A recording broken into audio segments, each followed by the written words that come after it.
Hello and welcome back to Foundation Feed Series on the Michael J. Render Aftermath Foundation YouTube channel. I'm your host for today, Claire Headley, Volunteer Board President of the Foundation, and I'm joined by my wonderful co-host, Executive Director, Phil Jones. Welcome, Phil. Oh, thank you, Claire. Always nice to be here. Yes, I know. We do these live when we can, but also we pre-record them mainly because, life happens and that way we have some pre-recorded. But I thought I would just mention for anyone watching now, if you haven't subscribed yet, please do. We will be having definitely a year-end wrap-up live with a few special guests. Yeah. So that's something to look forward to. That will probably be in the last week of 2025, which is sneaking up on us incredibly fast. Yeah. Good point. Far away. I know. It feels like life is on fast forward the majority of the time, right? Yeah, I would say the majority of the time for sure. Yeah. But I don't mind that. I like to be Yes. busy. If I sit around too much, then I kind of, I get antsy a little bit. So Yep. I'd rather be busy doing Yep. something. I'm already anticipating the stress of when I hit retirement age, what that's going to look like, because I'm not going to be very good at that. I'm in my 70s. I'm still working. There you go. I can't see leaving it. I mean, I had a couple of years where I was just doing some stuff like flipping motorcycles and stuff, but even that wasn't quite enough. So I enjoy this because there's a lot to it. There's a lot of people leaving Scientology and a lot of help needed Yes. out there. So definitely, this is keeping us going, and I enjoy it. I mean, if I can work, why not? I like it, Yes. and No, I know. this is a cause, Yes, so I it is. prefer that And you too. are a huge asset to the foundation team. And it's really encouraging just to see the growth of the different programs, like comparing to when we first started, when the foundation was first, formed in December 2017, compared to where we've come today. It's really gratifying to be able Well, to help so many people. there's an amazing team now in the Aftermath Foundation. Some Yes. real strong uh, people in their different areas of expertise. So we've pretty much got it covered at this point. I think now we're just scaling up. Yes, I know. The sky's the limit, right, Phil? Yeah, totally. Awesome. Well, do you want to intro our topic for this week? Sure. What we're doing is covering when somebody wants to leave Scientology, you can escape or you can just leave, you can route out. But really, what's critical, especially if you're escaping, is the first 72 hours. That there's a number of things that you have to take into consideration when you're leaving. If you're on in the C organization, if you're on staff at a local organization, or if you're a public Scientologist, it's all a little bit different when you're leaving Scientology, and each one has its different ways of leaving. So we wanted to cover the first 72 hours, and then once you're out, what you should first be doing. So I thought maybe we could just start off with the initial part, the escape, and Yes.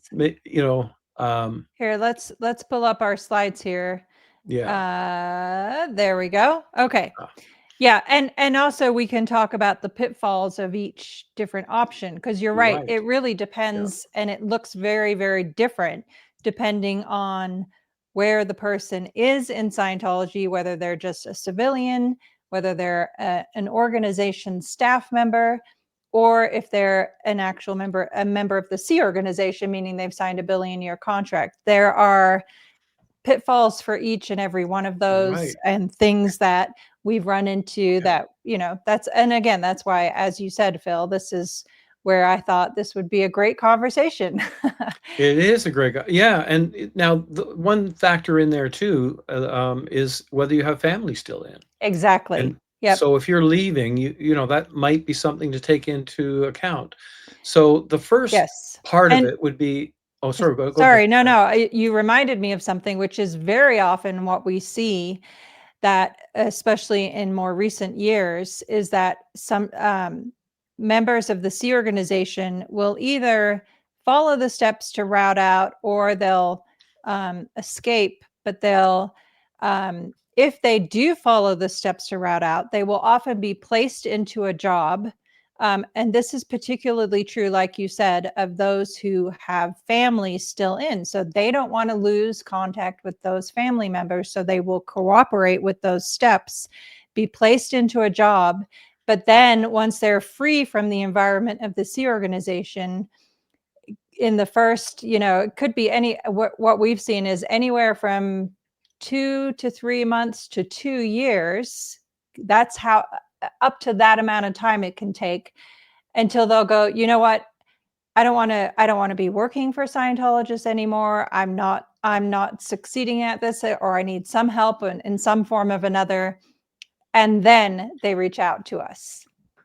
Plus, if someone wants to route out of the Sea Org or off of the organization, local organization staff, and they want to go that route of going through the routing form of, I want to go out the right way, and you do what they call sec checks, where they interrogate you, they put you on like a physical labor job, so that you can keep your family. But often, more often than not, once you get through that, they're going to disconnect you from your family anyway. It Exactly. happens. You cannot trust them. They are not a trustworthy group. So you're going to go all through that. And even if they do let you maintain some contact with your family, they're going to charge you money for everything you've done anyway. That's Even the right. time you spent for those few months, they're going to say, well, yeah, we did all those sex checks, and here's the bill for that at $6,000 per 12 and a half hours. Is like a huge bill for all that stuff. It's just not worth it. The Nope. best thing to do is, if you can, take your family with you, but otherwise just walk out the door. Yep, And that's exactly. where, And and not that, to mention too, the end goal of the security checks, the interrogations, is to make you change your mind. yeah, right. So Yeah, it's a complete facade that you're routing out. No, they're applying their tactics to change your mind. right. And they are Yep. experts at that. They are experts Yes. at mental control. Yes. The So, mental and emotional yeah, leverage and manipulation and coercion is yeah, absolutely, eh, you know, really defines what those steps of routing out are. Is yeah, That's them exerting their control tactics to change your mind and stop you from leaving. right, exactly. Yeah. So the first thing is, if you are going to just walk away, and we'll start with the Sea Organization, which, Claire, you have experience in, and Yep. how that you have to establish physical safety and distance. Yes. So maybe give a little bit of a brief rundown of how it worked for you when you had to escape. Yes, no, absolutely. And I will say, before I launch into my experience, that this step is something that, when we were working on establishing the crisis line, we realized was really important to have at the very forefront, so that when someone calls in on the crisis line, the very first thing that has to be established is, are they in a safe place, and are they Right, able to talk freely? And if that's not the case, then the crisis line will give them instructions of how to get to that safe place right, so that they can freely communicate. Because a free line of communication is absolutely critical in when somebody has made that decision to leave. So in my case, for example, it was very, very hard, but I figured out a way to be able to communicate directly with Mark, um, in the days leading up to my escape, unbeknownst to anyone. It was very challenging, but that open line of communication was how I was able to tell Mark, I'm not going to be able to do this without your help. I have to have help, just because I was, at a very remote location under security watch, blah, blah, blah. Of course, in my case, it was extreme. Luckily, in LA, or even in Florida, or at an organizations around the world, there's less capacity to have such extreme security Yeah. measures. So that's not your average experience. But yeah, no, in the um, so establish physical safety and distance. From in my case, I mean, yes, I was trying to get as far away as I could in the moment that I made my escape. But even then, I expected and had confirmation that they were going to go to extreme lengths to follow me. So I just, Yeah. reflecting back on it, I just think, if you're prepared and expect it and know what to do should that happen, then you're armed with the knowledge of the facts that there is an outside world willing and ready and able to help you. Like, I should have. So, in my escape, by the time I got to the Las Vegas, Nevada bus station and was confronted by staff members, um, prepared and expecting to drag me back, I should have, in that moment, called 911. And I wish I would have. But I just, the indoctrination Yeah. prevented me from even considering Yeah. that a resource. Yeah. So again, it's just good to have resources and be prepared. And knowledge arms you and is the best defense of, to protect yourself and your well-being and your decision to leave. You should not be impeded from following through with that. And they will definitely try to A, stop you, and B, if you do get out, they will go after you Yes. one way or another. Um, even sometime later, you might be out for, quite some time, and you know, they'll follow after and try to get the person back. I Yes. think especially from the Sea Organization, but even on staff. I was on staff at Toronto organization in the early 70s, a few years ago. I left twice. Once I left. I just walked out and left. And the other time I did the routing out. So, um, one of the reasons I routed out at the time was I was still a believer. I wanted Mhm. to I was done with staff and I routed out. I got a big bill and I paid it. I just, you know, I look back on it and I shouldn't have paid it, but at the time I was a true believer. The Yep. time that I just left, one day I just said, okay, I don't want to do this anymore. And I walked out the door and I went to out of town to stay at my mother's house for till I figured out what I was going to do. They came after me and they convinced me to go back. And then they, through whatever manipulation or whatever, I mean, it was all like love bombing and everything, get you back in there. And then once you're Mhm. back in there, you're put back to work kind of thing. Yep. But, um, when I routed out, though, I immediately left town. Willie and I moved out west, and actually initially there was the first place we went to. There was no Scientology in that city, and then we moved to another city that had Scientology, but we just never went into it. So we managed to kind of avoid it for a few years at that point after I had routed out. So um, part of it is the physical distance. I mean, if they have the resources, they might kind of go after you, but if Yeah. not, they're not necessarily going to go to another city, depending on the person, depending on how you're escaping. Yes. Um, the only other way when we left was when we were public Scientologists. So as a public, it's a little different. You still want to get some distance, and they may or may not come after you, depends. But we kind of just sort of faded out of the area a little bit. We moved. We were living in Florida, right near Flag at the time in Clearwater, and we moved a little bit south, far enough away that, and I didn't tell them where we were staying. Mhm. So we were kind of what would be called under the radar, meaning we were out, but we weren't letting them know we were out because our kids were still in and we didn't want to lose them. And plus, I was still doing some business for Scientology companies remotely. And, anyway, it was something I needed to kind of stay attached to somewhat. Mhm. So our leaving was kind of a little bit stretched out until we kind of got discovered for not being with the program anymore. Hmm. And then it was just all cut off. But they didn't necessarily, they didn't really come after us. They didn't try to keep us because I was criticizing at the time. And if you really want them to not do anything and come after you, probably one of the best things is to make a public criticism. um, I mean, they will come after you, but not the same way. They're not going to try to get you back, but they might um, try to discredit you in other ways. I mean, they set up a hate page on us on the Yeah. internet and stuff like that. So, but how does that hurt us? Nothing. It's just a Yeah. bunch of Yeah, no, for sure. Family is the key thing. You're right. yeah, That's yeah, the key scenario there.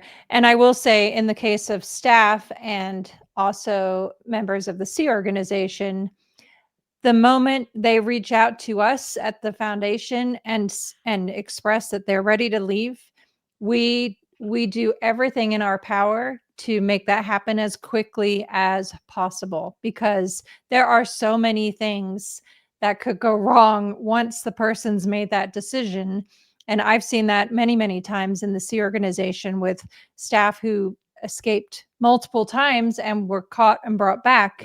yeah. So it just becomes a matter of um, execution and logistics to make that all happen smoothly, and most importantly, keeping that person safe in the process. Right. And one of the first things you have to do within those first few days, in fact, if you can, in the first day when you get out, is you have to look at things like Scientology has all the information on you. And if you're on staff or in the Sea Org, they're going to have often your email passwords, your credit card information. They might even have kept your legal documents. So Yep. one of the first things you would do is when you get out is your best bet is to make sure you change passwords to any email and accounts you might have. Um, Change your phone number, maybe. Uh, Even getting a new phone number is probably not a bad idea right Hmm. away. Um, yeah, and you need to find housing, safe housing somewhere too. So yeah, secure housing. We'll go over some of this too. Yeah. Um, so if you're not safe when you first get out, that's one of the first things you have to do is find. You can't sleep on the street. It's just not safe there anyway. Nope. And the weather in the wintertime, it's just not something that is acceptable to do. So you have to figure that one out. Now, the Aftermath Foundation is there to help people, but it's been done over years and years that Scientology's been around. That people get out and they have to find temporary housing. Sometimes that's a hostel, and sometimes or shelters they have. Might know somebody who's never been in Scientology that you can contact. Um, if you have some money, sometimes people have gone into a hotel temporarily. Um, whatever it takes is just to get into a safe place for a couple of nights. Just so you can reconnoiter a little bit and work on getting those things changed, because they can chase you. They can find you through things like your credit cards and your emails and your stuff like that. So if you want to change it enough so that it makes it more difficult for them to find you.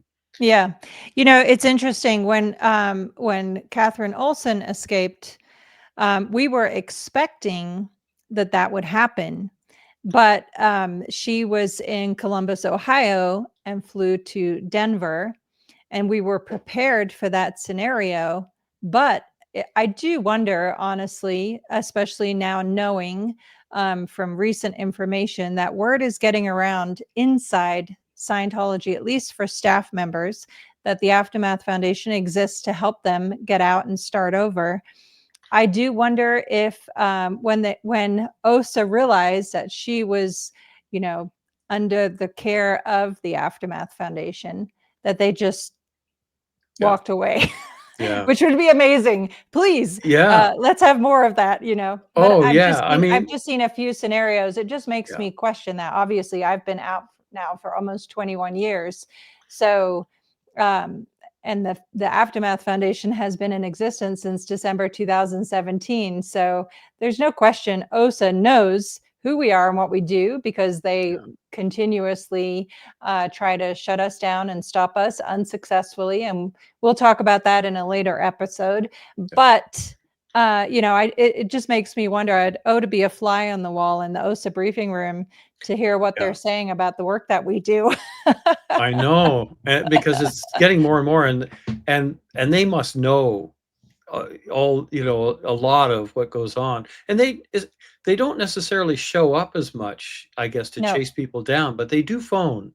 I know that Yeah. some of the recent escapees have sort of had a lot of phone calls attempted. That's one reason to change the phone number. But Yeah. if as long as you don't engage with them, because they are really clever, they'll be really friendly and nice and promise anything, and they'll lie and make these promises that they're just not going to keep. So That's right. Yeah. um, In my case, I just once I had knew I was like on my way, I literally just turned off my phone completely. yeah, Because, what if they had my mom call me, for example, or my sister or my brother?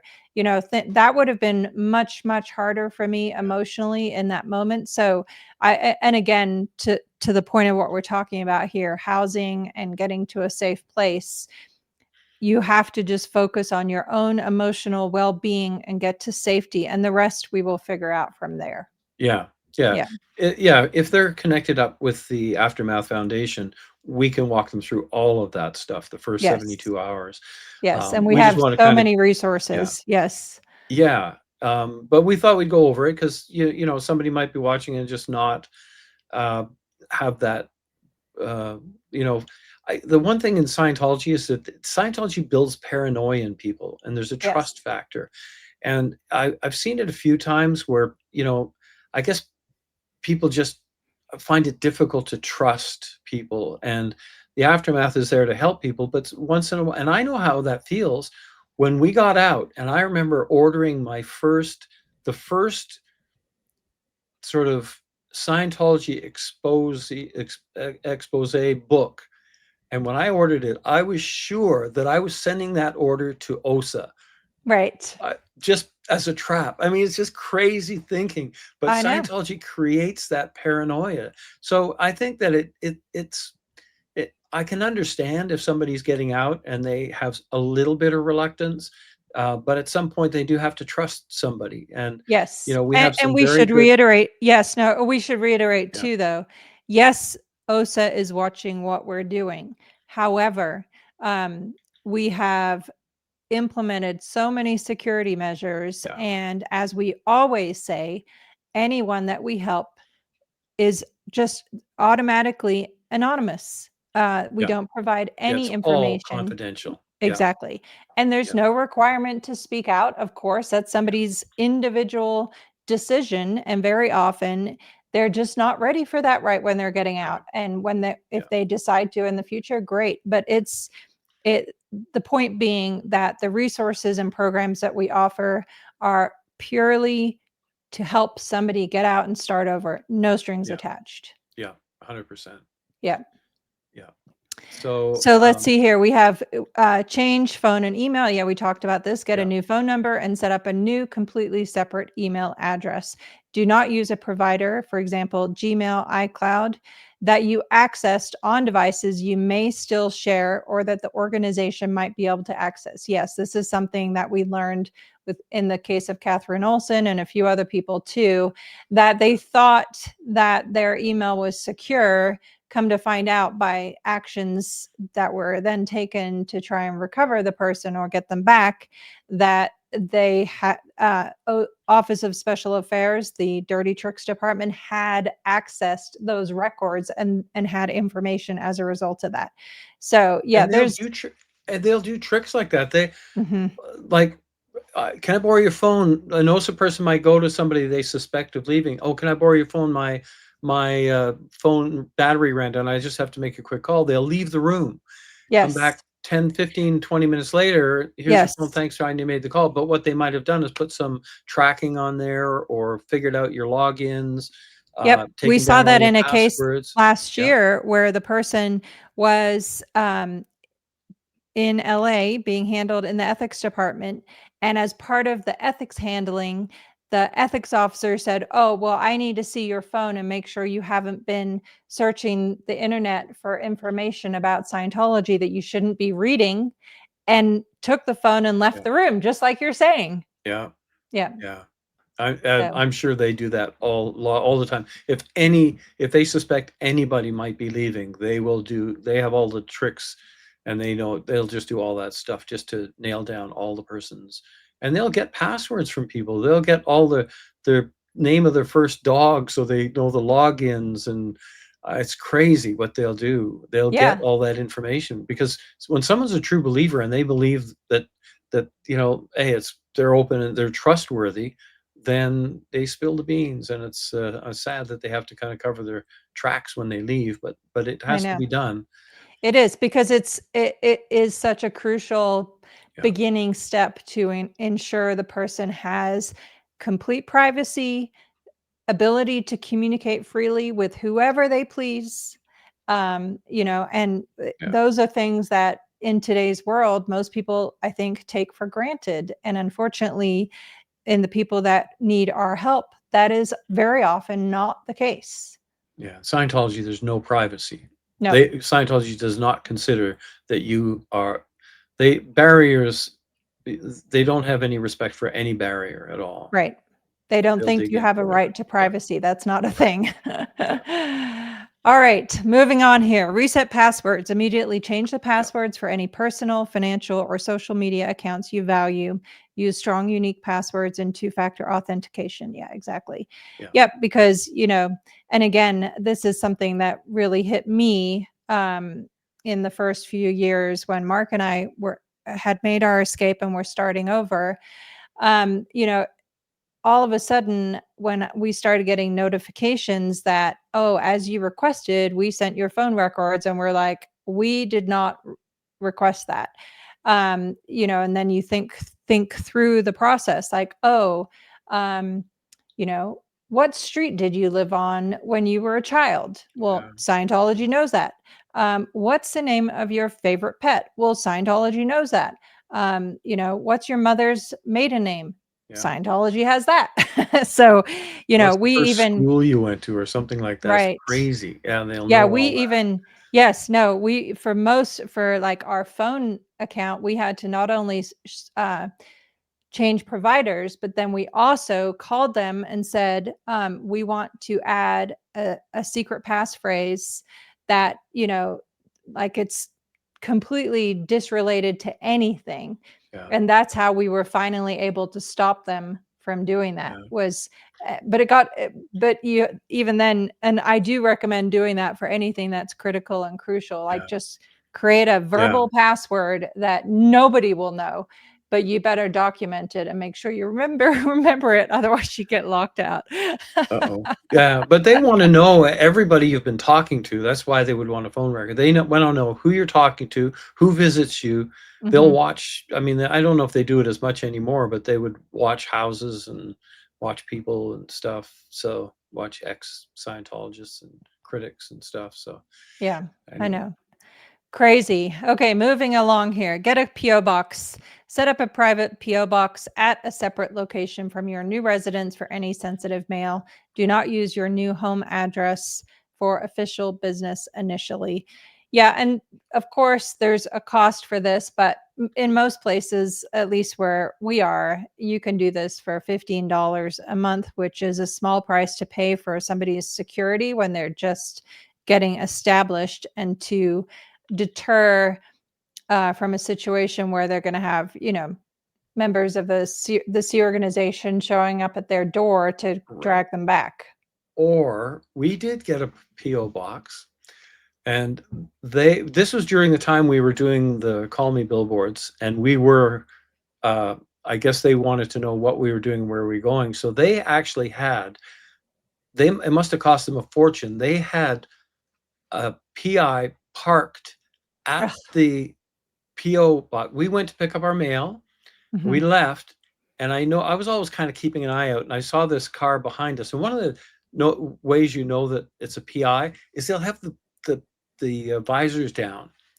and anyway, so I made a couple of turns just to see if they were following us, and sure enough, they were. But I knew the area really well. We used to live right kind of around the corner, and I knew there was kind of this cut across and another cut across back to the main road. So I turned off, and I waited for a line of cars to come. I turned just in front of that, knowing that they weren't going to be able to follow me. Scooted back to the main road, went down a little bit, went off to a side street, and we lost them. But the fact that they actually planted a couple of PIs at the mailbox, so you got to be a little bit cautious when you go there. Just make sure that uh, unless you're a critic, they're not going to do that. I mean, Yeah. we were pretty heavily out there. We were Yes. doing news shows, radio interviews, the billboards, the whole bit. So they were on us. We had PIs following us a lot at back then. So Yeah. So this um, step is somewhat optional, but yeah, it yeah. is an idea, and It's it's a good idea. yeah. I think it's a good idea because they won't show up at your door. Because if they do get your address, and in all, it's like it's so rare. In all likelihood, they're not going to plant somebody there to watch, Yeah. unless you're like a really outspoken person like Mhm. Claire Like Phil. or me. I know, Yes. Yeah, no, for but sure. no, it's a good sort of layered thing. And like you say, for $15 a month or something for a PO box, it's just a layer of protection once you get out, even at least for the first year or so, just Yep. kind of to put a layer between you and Scientology, so they Yeah, exactly. because Peace they'll of show up. mind is so, so important. Yeah, because they'll show up at your door 11, 12 at night. Oh, I've had Right. that happen. I've had it happen more times than I can count. Yeah, and that's not fun, especially when you have young kids. Yeah. 2, secure your documents and assets. Yes. So Yeah, go ahead. often, often Scientology in the Sea organization, I know that they will hold passports, birth certificates. I don't know about driver's license, social security cards. They might, but they will have bank account and financial records. On staff, when we were on staff, I don't think they held that. But when we went to the Free Winds ship, they held our passports there. Yep. Um, so when you're leaving, if you're looking to escape Scientology, you have to figure out how to get your documents back. Yep. And if you can get them back before you leave, that's good. Yep. If you have to kind of get a lawyer to go back with you, or a police, or somebody in authority to figure out getting them back for you, then do it. But you want to get them back from them, because um, I mean, really, it's not legal for them to keep those Nope. documents. That comes It's not. under the definition of human trafficking, for them to hold your passport, your birth certificate, driver's license, all that kind of stuff. Yeah. And It's that's not also legal. where yeah, exactly. That's also where we have worked very, very hard at the Aftermath Foundation to develop multiple contacts with various different law enforcement Yeah, agencies. Very often when someone is just getting out, even the thought of contacting law enforcement can be overwhelming.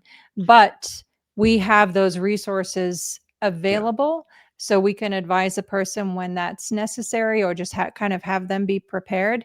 But yeah, in my case, I escaped January 21st, 2005, and I didn't get my passport back until April of that year. They had it. yeah, yeah. It takes a bit. I know that we Yeah. had one where there was an attorney standing by just in case. Yep. Not that he could do anything legally, but it's just the sort of the clout a little bit that Yeah, the staff member completely. And might the not know. resources. Yeah. Yeah, And who knows yeah, how the yeah. scenario is going to Right, unfold. right. So better to be prepared, Yeah, like we've been saying, than to be caught off guard. So right. all right, let's see here. Photo evidence. If you have experienced abuse or have sensitive documents, take photos of them and upload them to an encrypted, secure cloud location using your new email address. Yeah, another one of this too is that I found incredibly helpful, was the suggestion to keep track of everything. Like, oh, today I got an email from, Kirsten Catano telling me that I'd never be able to talk to my mother again. Okay, just keep a log of it, Yeah, keep track of yeah, every single thing. Um, And whatever evidence you have of that, keep that too, because it really helps to just kind of have a record of it.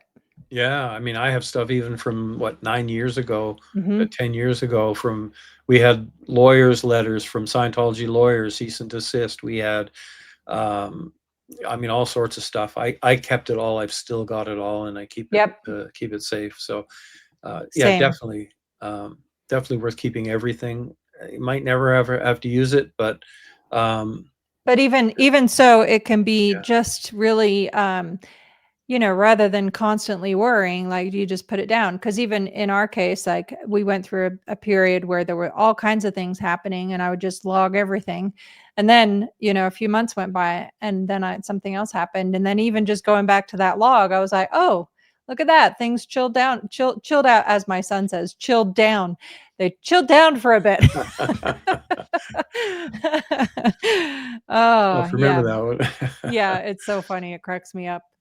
All right, freeze bank accounts. If you suspect the organization has access to your bank accounts or knows your financial details, immediately open a new account at a different bank and move your funds. Freeze and Yeah, close the old account if possible. Yeah, and you can also just call the bank and say, I suspect that like report it yeah, as fraud, and set it up so that while you're getting the funds transferred over and a new account opened, if that's your situation, then you can at least take that step again for peace of mind, because in those beginning days, whatever resources you have and whatever resources we provide, it's critical that you have a place to keep those safe, whatever it is. right. And often Yeah, in the case of members of the Sea organization, they don't have a lot of resources. So anyway, yeah, this yeah. is an And important one. you want to, even if you've changed passwords, it's not a bad idea to contact your credit card company and say, I've lost my card, send me a new one.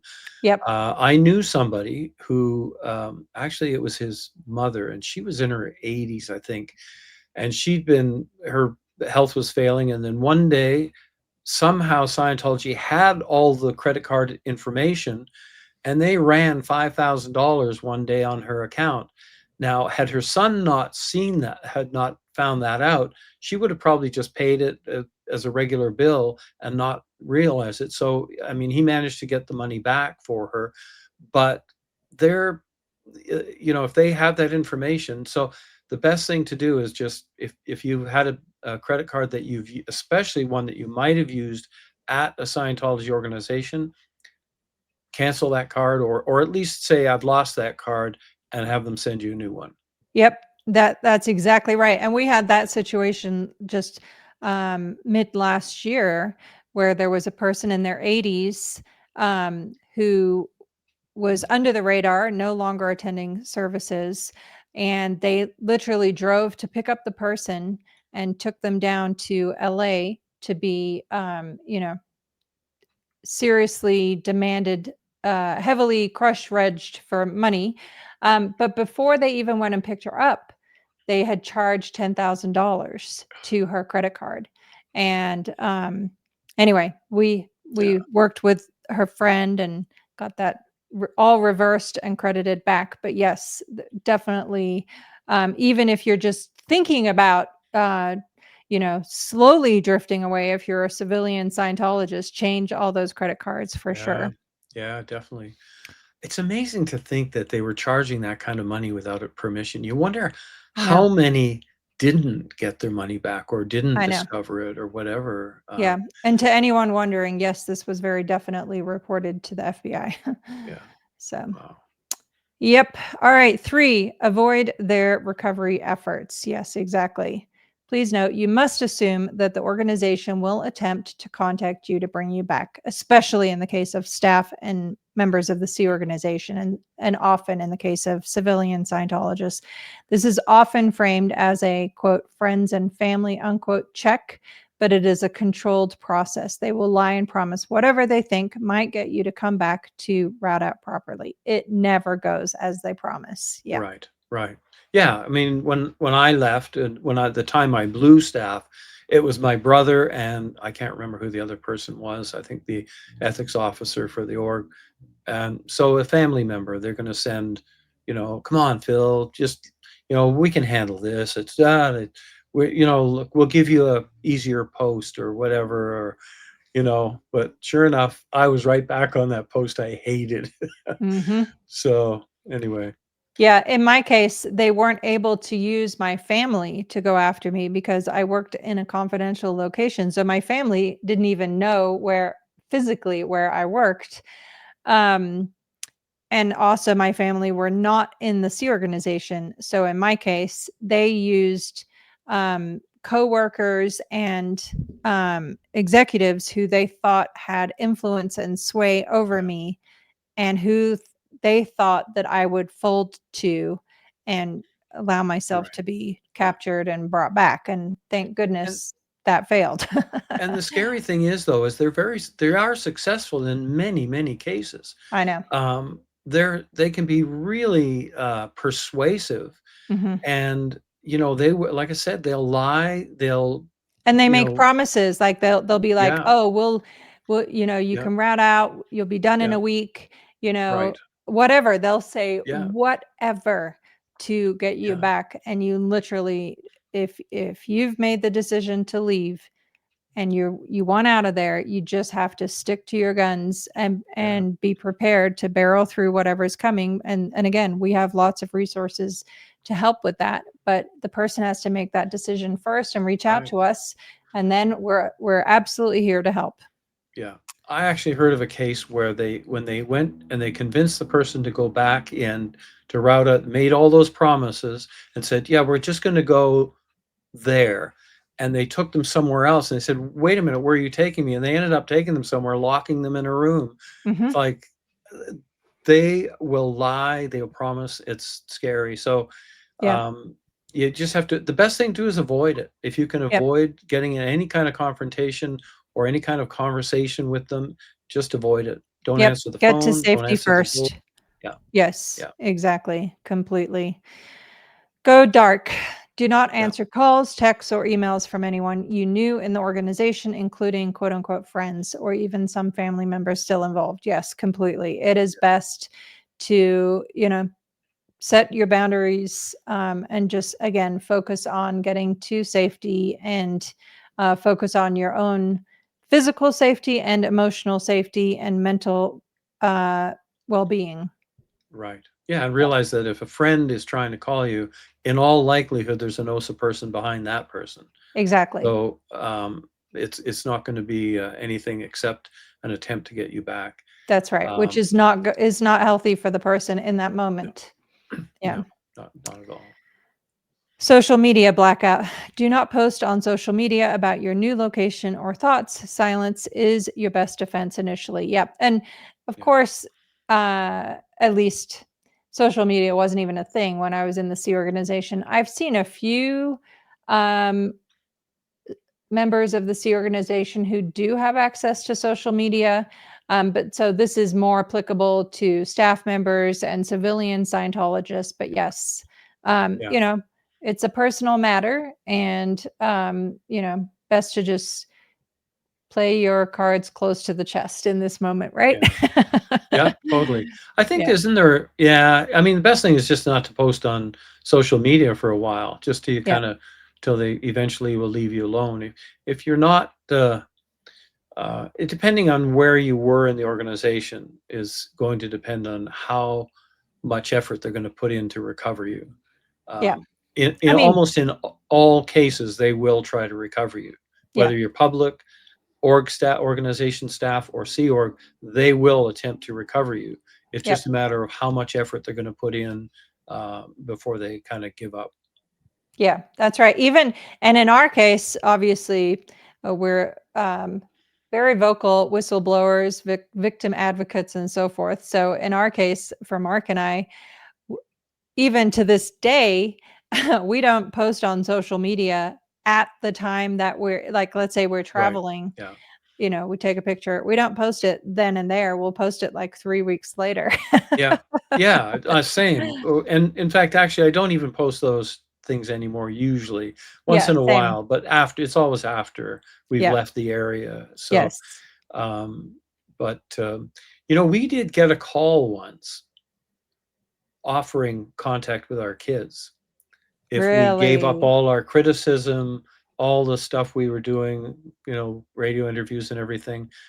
And I struggled with it. It was a tough one, but I had to refuse. I basically said, only if you end disconnection for all of the families that have been I remember disconnected. you telling me about this now, Phil. I, I'm uh, yeah, sorry, now I get all emotional, but, No, it's um, okay. You don't have to uh, be sorry. It's but, the uh, it's why we do what we do, right? yeah, It's but because they unbelievable. can't be trusted, and I knew that at the time. I knew Yeah, that if I would have agreed, they would have uh, just taken everything and not given, and that right. would have been it.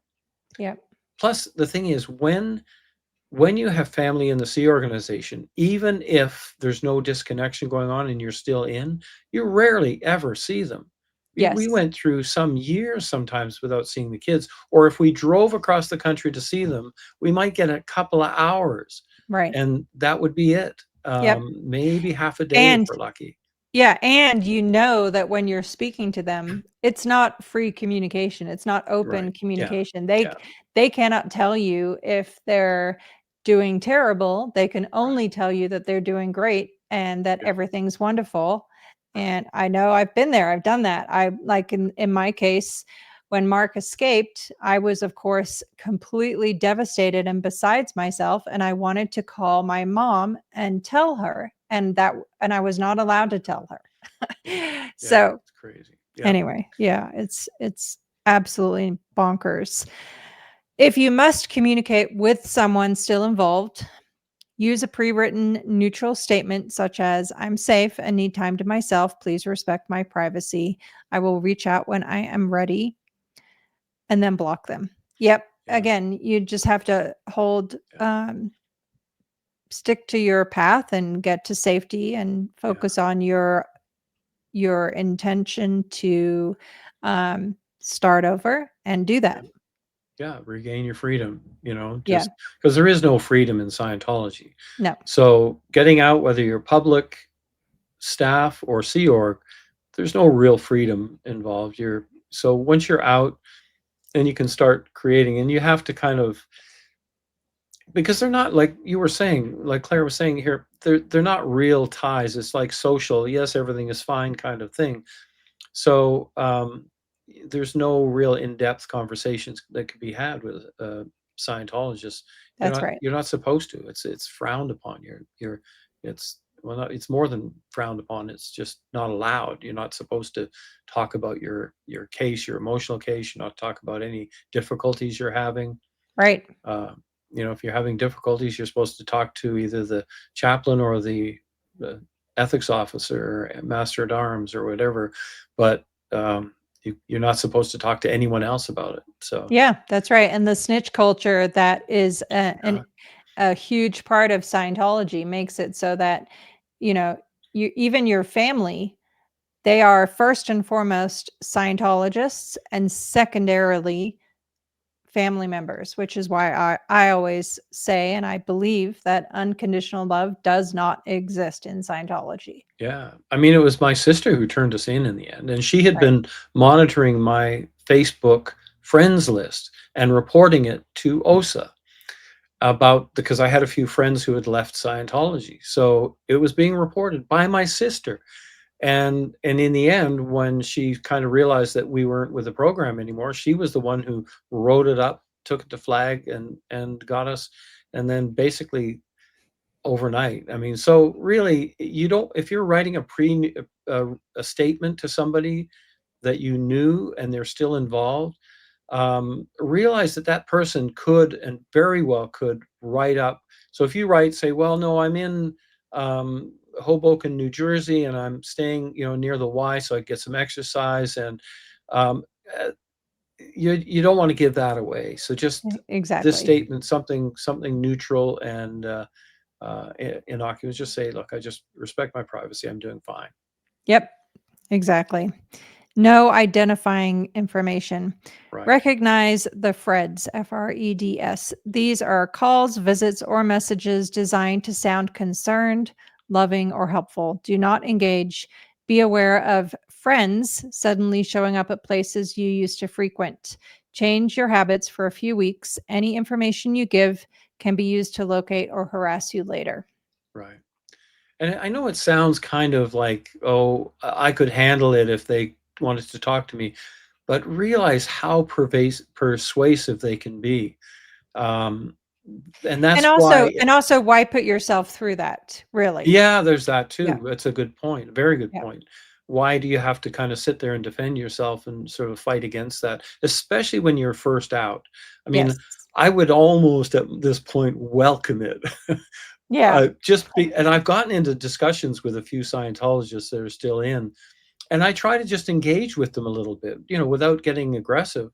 Um, but I've been out long enough, and and I've read enough books on it and stuff that there's just no way in it. There's just nothing they could ever say to me that would ever get me back in that cult. Completely. Uh, so, It's funny you say that because you reminded me that just randomly, like the other day, I was walking in my car in the parking lot, and I was like, "Gosh, what would I do if my mom showed up here right now?" I just randomly had that thought, and I was like, "Well, she wouldn't. It wouldn't change anything. I'd be like, hey, you could be free too."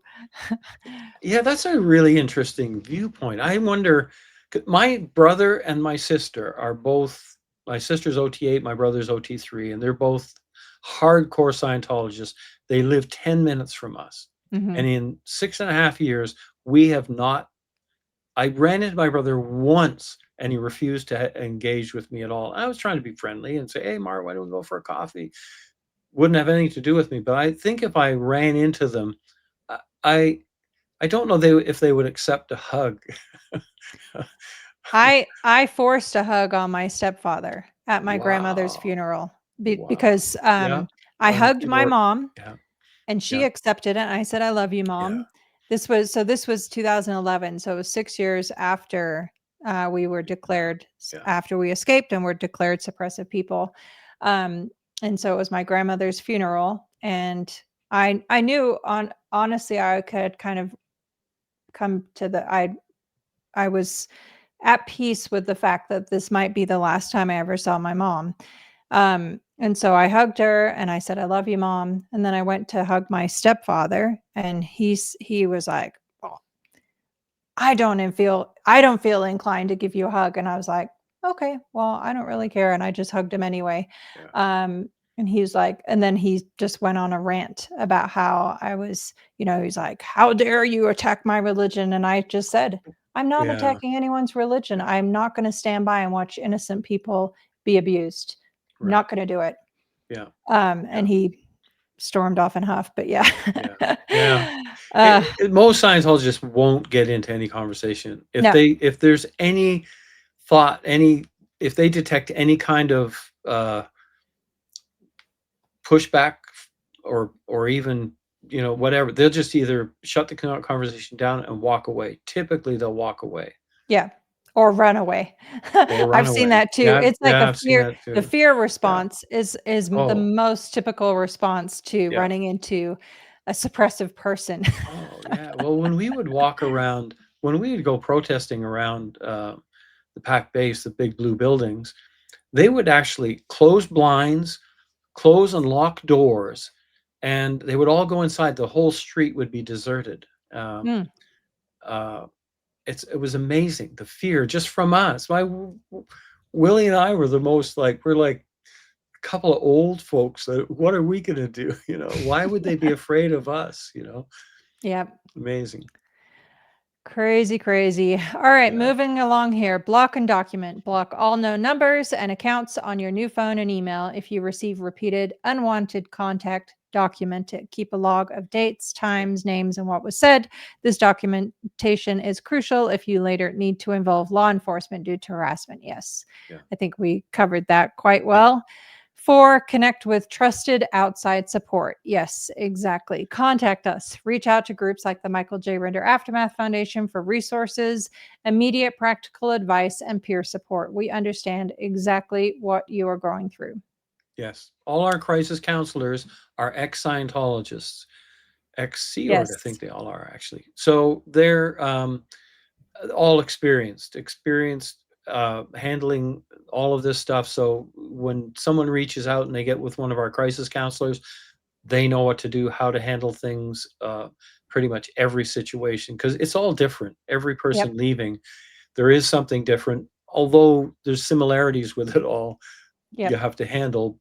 But we definitely have the experience to handle it, and Yes, we have done in many, many cases. So for sure. And I would add to that too, the reason I think it's most important and beneficial to have former Scientologists in that initial step is definitely not to use the language, but to understand what the person is going through and to have them yeah, have them know that we will understand what they're saying, because so often people will ask, well, can I speak, like, do you understand? Like the yeah, language, it's almost a language barrier, strangely, yeah, yep, for oftentimes, and they, in those initial moments, they will be using the language, so it's very, very helpful to right, have them be talking to somebody who understands, yeah. so they don't have to explain that, they don't have to, because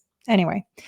And Yeah. they'll understand what's needed, what steps are needed to get them to a safe place, to get them, the advice of, how to handle getting from a safe place to somewhere more long term. We Yes. we handle getting them established. We have career counselors.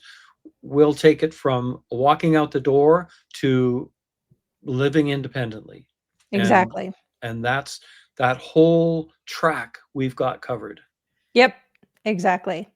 And with each successful escape, we refine and get better and learn things. And Yeah. so, yeah, that is where it's, again, just really gratifying to be able to do this work. And I'm so grateful to the many people who have donated in support of our work. And I'm also super grateful to those who have reached out to us and trusted us to know that we're here to help. That Yeah. means a lot too.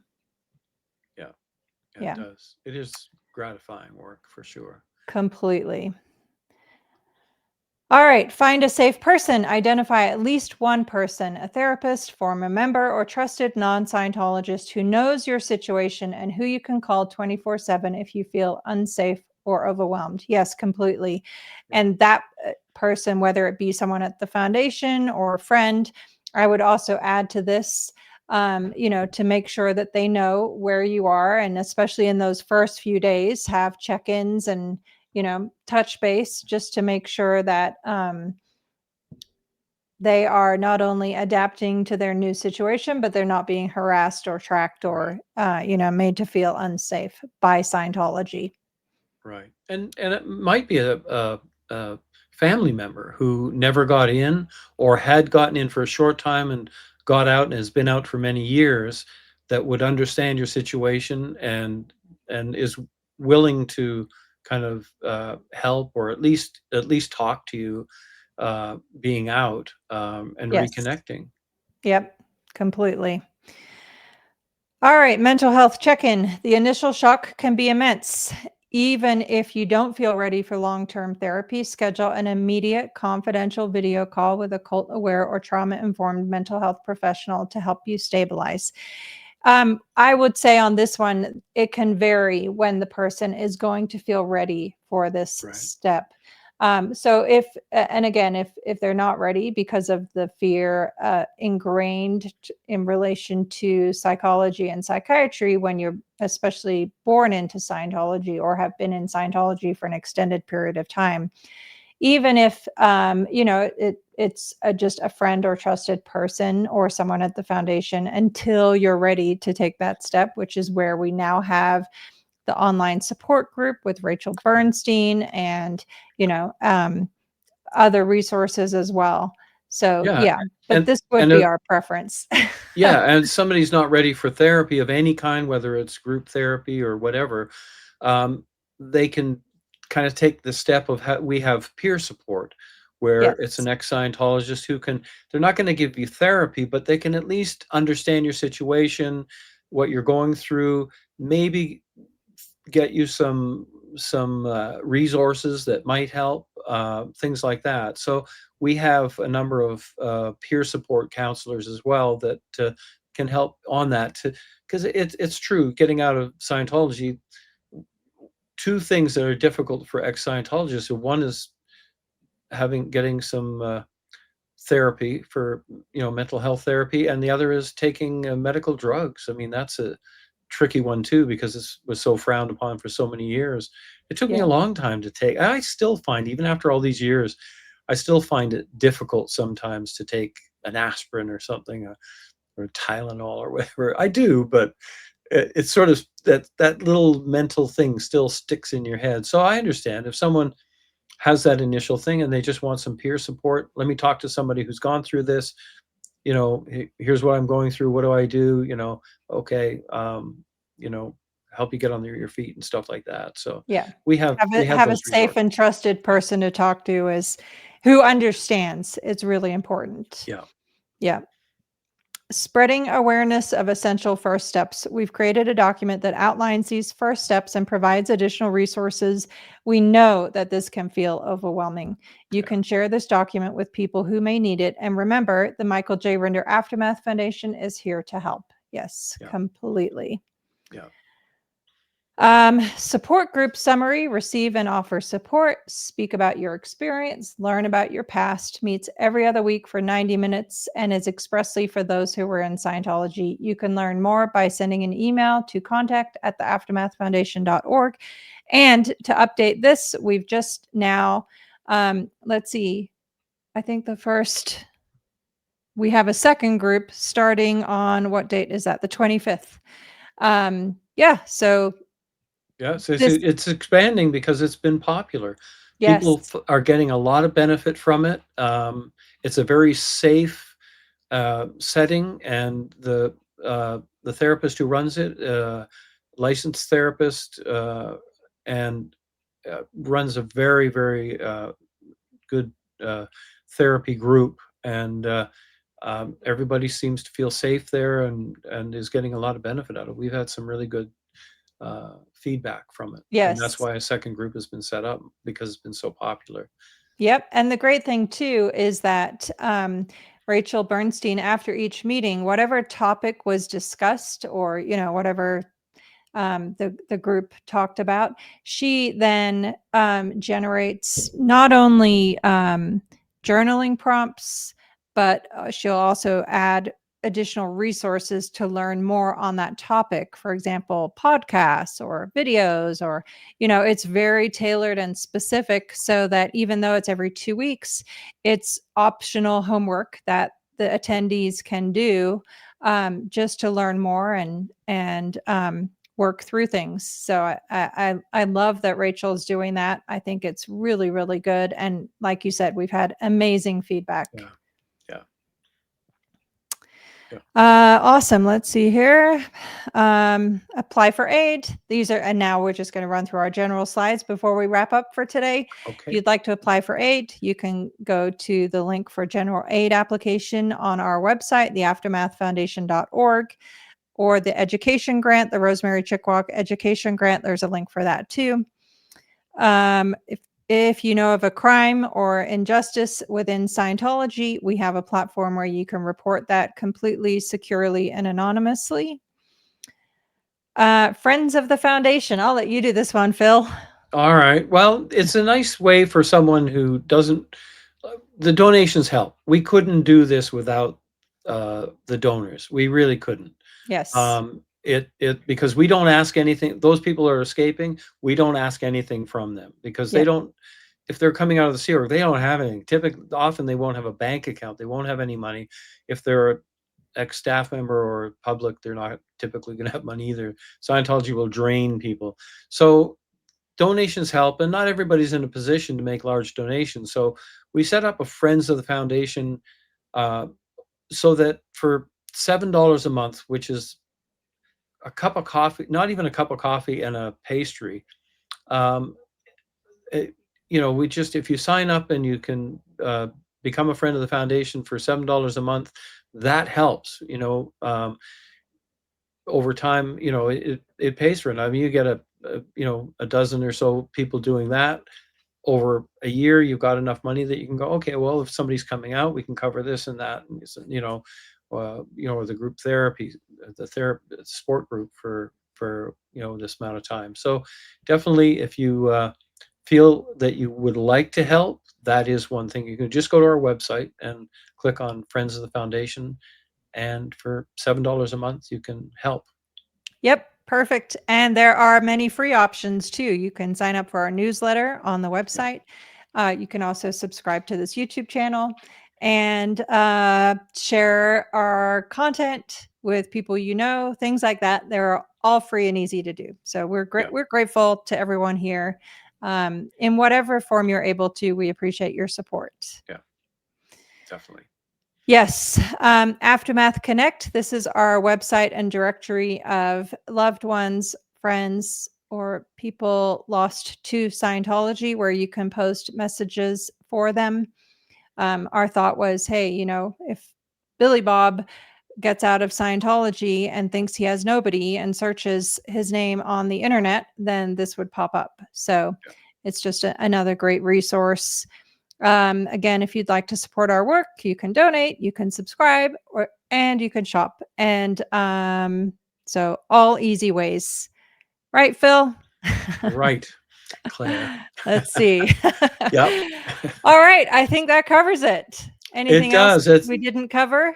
I think we pretty much covered it. The main thing is that we can walk a person through that 72 hours. So it's not like they have to remember all those different things. They just have to get out, contact us, or even when they're in, which has happened, I'm going for a walk, make a call, whatever. We can walk them through all those steps and get them help. But that first 72 hours is important. Yes. And also, before we end, I just remembered I wanted to talk about this for a minute.